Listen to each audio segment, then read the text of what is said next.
Et je vais vous dire pourquoi.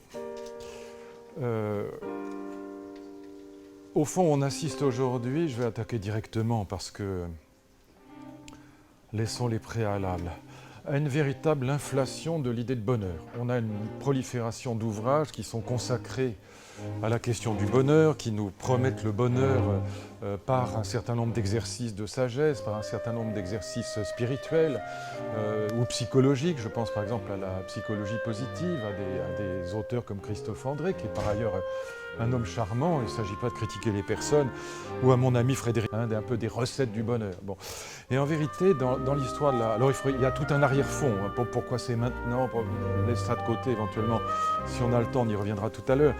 Mais la question du bonheur, elle fait l'objet, en vérité, depuis longtemps, de ce que les philosophes appellent une antinomie.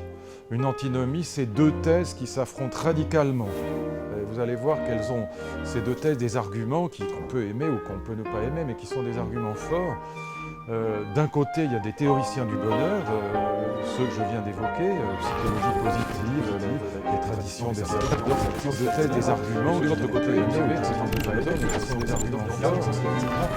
D'un côté, il y a des théoriciens du bonheur, ceux que je viens d'évoquer, psychologie positive, les traditions des sagesses d'Orient, des sagesses anciennes, etc. Et puis de l'autre côté, vous avez un certain nombre de philosophes, Kant, je ne dirais pas Schopenhauer, parce que Schopenhauer est paradoxalement, mais Kant et Nietzsche notamment, Freud évidemment, qui sont hostiles à l'idée de bonheur et qui pensent que le bonheur